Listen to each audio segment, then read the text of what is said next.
Hello students, आइए बच्चों एक बार फिर से हम लोग चलते हैं इस केमिस्ट्री की क्लास में। आज के इस केमिस्ट्री की क्लास का हमारा टॉपिक है बीएससी थर्ड ईयर में kinetic and thermodynamic aspects of middle complexes. मतलब यह है कि कोई भी मिडल कॉम्प्लेक्स बनाते हैं तो मिडल के कॉम्प्लेक्स बनाते समय हमें दो चीजों का ध्यान रखना होता है। उनमें से एक चीज होती है उसकी काइनेटिक स्टेबिलिटी और दूसरी चीज होती है उसकी थर्मोडायनेमिक स्टेबिलिटी। या कहा जाए कि काइनेटिक स्टेबिलिटी और थर्मोडायनेमिक स्टेबिलिटी के आधार पर ही कोई भी प्रकार का कॉम्प्लेक्स एग्जिस्ट करता है। आइए पहले बात करते हैं कि कॉम्प्लेक्स के विषय में। जैसे मान लीजिए कोई भी कॉम्प्लेक्स है, एक्वस कॉम्प्लेक्स है, ये एक्वस कॉम्प्लेक्स है और इस एक्वस कॉम्प्लेक्स में हम एन लिगेंड लगा दे रहे हैं और जब एन लिगेंड लगा रहे हैं तो एम एल एन हो जाएगा, ये एन प्लस ही रहेगा और ये NH2O वापस बाहर निकल आएगा और ये हमारा जो बना हुआ कॉम्प्लेक्स है वो न्यू कॉम्प्लेक्स हो गया। ये न्यू कॉम्प्लेक्स कहां से बना हुआ है? From aqueous solution by substitution of ligand by aqueous solution. अब हमने कहा कि जब ये कॉम्प्लेक्स इस कॉम्प्लेक्स को जनरेट करता है तो यहां पर आपको दो चीजों का ध्यान रखना पड़ता है, या ये कॉम्प्लेक्स जो है वो दो बातों पर ध्यान रखता है। इनमें से एक बात आ गई काइनेटिक और दूसरी बात आ गई थर्मोडायनेमिक।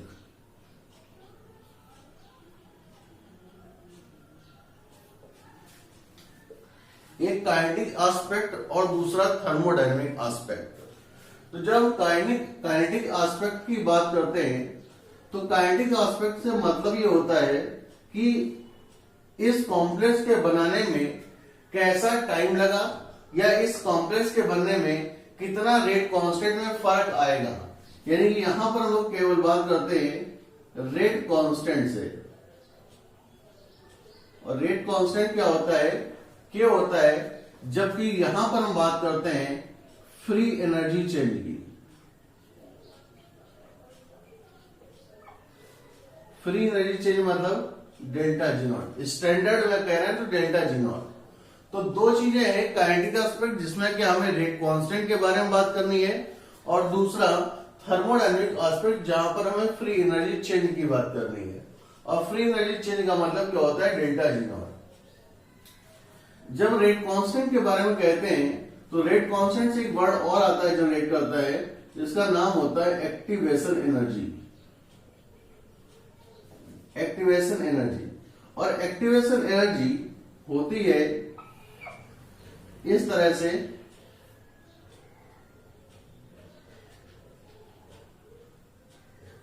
ये होती है एक्टिवेशन एनर्जी। ये हमारे पास में रिएक्टेंट होते हैं किसी कंपाउंड के या किसी रिएक्शन में और ये हमारा प्रोडक्ट होता है। तो रिएक्टेंट आपस में काइनेटिक स्टेट कोलिजन करते हुए और काइनेटिक एनर्जी को लेकर के एक मैक्सिमम एनर्जी को प्राप्त करता है। वो जो मैक्सिमम एनर्जी होती है उस स्टेट को बोलते हैं इंटरमीडिएट स्टेट या फिर ट्रांजिशन स्टेट। ट्रांजिशन स्टेट और रिएक्टेंट के बीच का जितना भी एनर्जी डिफरेंस होता है वो एनर्जी डिफरेंस कहलाता है एक्टिवेशन एनर्जी। अगर किसी भी जगह पर एक्टिवेशन एनर्जी कम होती है, यानी कि यहां पर बात हो रही है दो प्रकार से, एक लो एक्टिवेशन एनर्जी और दूसरा हाई एक्टिवेशन एनर्जी।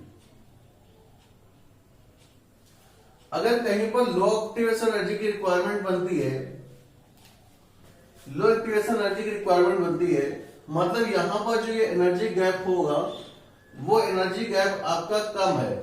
अगर ये एनर्जी गैप कम है इसका मतलब होगा कि वहां पर लो एक्टिवेशन एनर्जी की आवश्यकता हो रही है।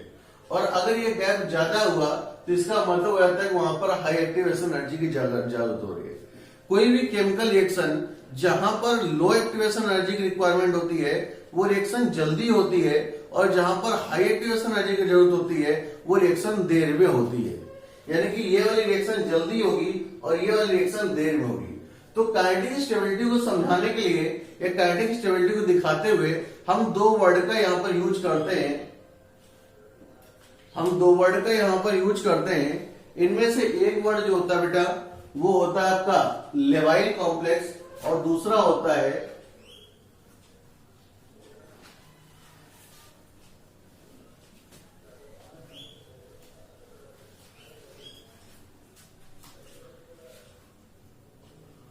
देखिए हमने बोला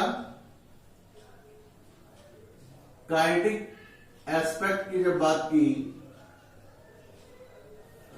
तो काइनेटिक एस्पेक्ट हम बात कर रहे हैं, कह रहे हैं कि ये डिपेंड करता है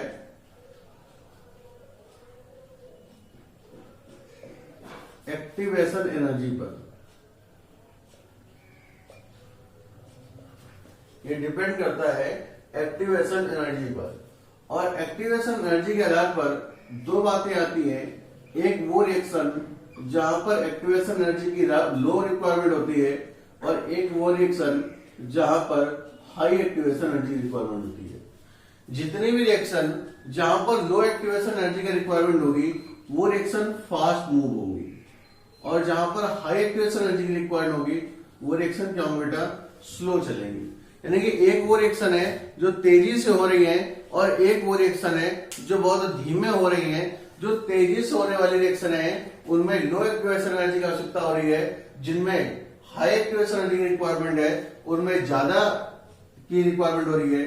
तो जो रिएक्शन तेजी से हो रही है उसको बोलेंगे हम लेवाइल कॉम्प्लेक्स, मतलब वो कॉम्प्लेक्स जो एक्वस स्टेट से नॉर्मल के बनने में ज्यादा एक्टिवेशन एनर्जी की जगह पर कम एक्टिवेशन एनर्जी ले रहा था, वहां पर उसको हम लोग बोलेंगे लेवाइल कॉम्प्लेक्स। और एक वो जहां पर स्लो की रिक्वायरमेंट हो रही थी वहां पर उसको बोलेंगे हम हाई एक्टिवेशन एनर्जी वाला, यानी कि स्लो, और इसको बोलेंगे हम लोग लेवाइल कॉम्प्लेक्स। ये हो गया, इसको बोलेंगे हम लोग इनर्ट कॉम्प्लेक्स। ठीक बेटा, तो एक बेटा हो गया लेवाइल कॉम्प्लेक्स और दूसरा हो गया आपका इनर्ट कॉम्प्लेक्स। तो काइनेटिक एस्पेक्ट में दो चीजें हैं, एक वो आपकी लेवाइल और दूसरी आपकी इनर्ट। लेवाइल वाले में क्या है कि तेज की रिक्वायरमेंट है, और इनर्ट वाले में क्या है कि स्लो की रिक्वायरमेंट है। तो इस तरह से हम एक लेवाइल और एक इनर्ट की बात करते हैं, जबकि यहां पर हमें बात करना है हमें दूसरा थ्योरी का। दूसरा थ्योरी जो आपका है वो है आपका थर्मोडायनेमिक एस्पेक्ट। तो अब बात कर रहे हैं थर्मोडायनेमिक एस्पेक्ट की।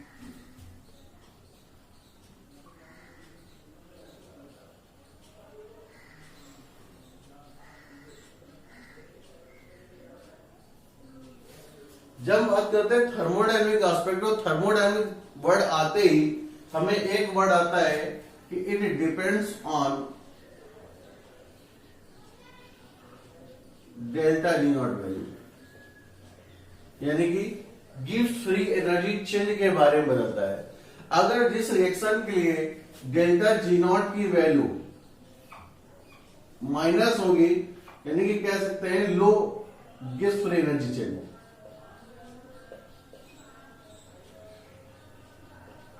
लो गैस फ्री एनर्जी चेंज, वो रिएक्शन क्या होगी, तेजी से होगी, अच्छी होगी, उसको बोलेंगे हम लोग स्टेबल कॉम्प्लेक्स।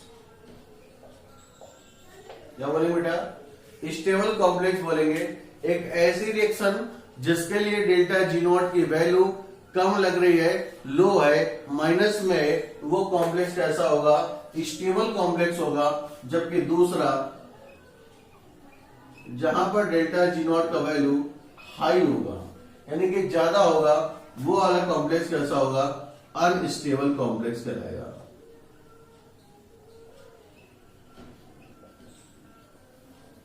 तो कुल मिलाकर के यहां पर यह होता है काइनेटिक और थर्मोडायनेमिक एस्पेक्ट में कि जब भी हम किसी भी नए कॉम्प्लेक्स को उसके एक्वस कॉम्प्लेक्स के फॉर्म से बनाते हैं, तो वहां पर बनाने के लिए उस कॉम्प्लेक्स की दो प्रकार की स्टेबिलिटी आती है।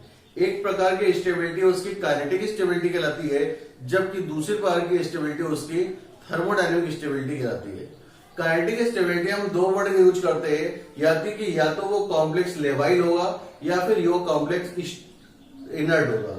अगर वो कॉम्प्लेक्स लेवाइल है, इसका मतलब होता है कि वो बहुत तेजी से बना है या वो आगे बहुत तेजी से रिएक्शन दे सकता है।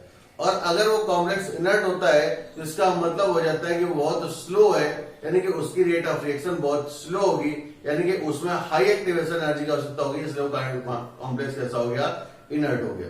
तो एक काइनेटिक स्टेबिलिटी में दो वर्ड है, एक लेवाइल और एक इनर्ट। लेवाइल तेजी से और इनर्ट स्लोली।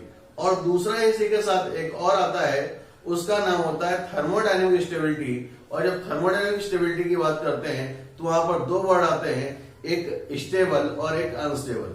अगर डेल्टा जी नॉट की वैल्यू या गिब्स फ्रेनेरी चेन की वैल्यू बहुत कम होगी तो इसका मतलब वो कॉम्प्लेक्स स्टेबल है, और अगर ज्यादा होगी तो वो कॉम्प्लेक्स अनस्टेबल है।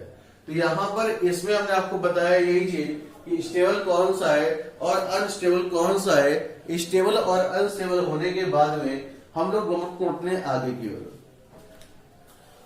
ओर बात करते हैं बेटा। इसमें हम आगे की ओर बढ़ते हैं तो आगे की ओर बढ़ने पर एक नई हेडिंग बनाते हैं। नई हेडिंग क्या है, step wise formation constant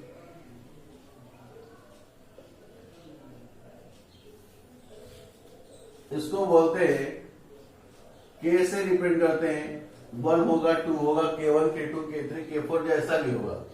step wise formation constant कहने का मतलब ये है कि किसी भी कॉम्प्लेक्स को उसके एक्वस फॉर्म से जब तैयार करते हैं तो एक लिगेंड का एक्सचेंज कराते हैं। एक लिगेंड का एक्सचेंज कराते हैं, मतलब यहां पर एक L से रिएक्शन कराएंगे तो यहां से क्या होगा, एक H2O का लिगेंड निकल जाएगा, उसकी जगह पर क्या आएगा, एक L आ जाएगा। तो यहां हो जाएगा Ml, H2O N थे, N में से एक निकल गया, तो ये आपका नया कॉम्प्लेक्स बन गया। यहां से यहां तक बनने में जो रेट कांस्टेंट आया वो रेट कांस्टेंट मान लीजिए बेटा K1 है। इसके बाद में Ml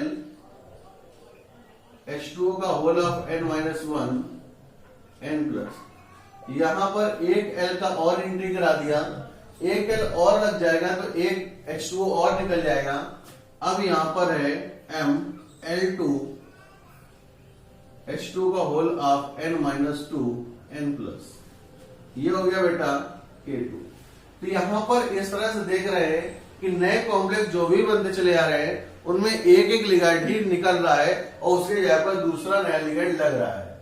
तो यहां पर K1 K2 ये कहलाते बेटा है स्टेप वाइज फॉर्मेशन कांस्टेंट। इसके बाद इसी में एक और आता है, उसको बोलते हैं ओवरऑल फॉर्मेशन कांस्टेंट।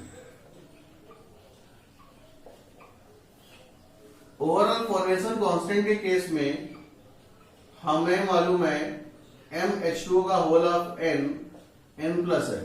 तो जैसे यहां पर L को एक बार लगाया था फिर दूसरे L को लगाया था, अगर दोनों L को यहां पर एक साथ ले लें तो यहां पर क्या होगा, एक साथ 2 L एंट्री होगा और 2 H2O बाहर निकल जाएंगे, ठीक है ना। तो यहां पर बेटा एक वर्ड आएगा β2। तो ये β2 जो है वो क्या है, ओवरऑल फॉर्मेशन कांस्टेंट। तो यहां पर इसमें ये देखा है कि स्टेप वाइज फॉर्मेशन कांस्टेंट क्या होता है और ओवरऑल फॉर्मेशन कांस्टेंट क्या होता है। तो step wise formation constant K1 K2 K3 K4 बोलते हैं। बीटा n बोला जाता है ओवरऑल फॉर्मेशन कांस्टेंट को। एक एक करके अगर लिगेंड के आएगा नया तो वो कहलाएगा स्टेप वाइज, और अगर एक साथ आएगा तो उसको कहेंगे हम लोग ओवरऑल। अब नेक्स्ट लेक्चर जो होगा हमारा उसमें हम बात करेंगे relation between step wise formation constant and overall formation constant. Thank you.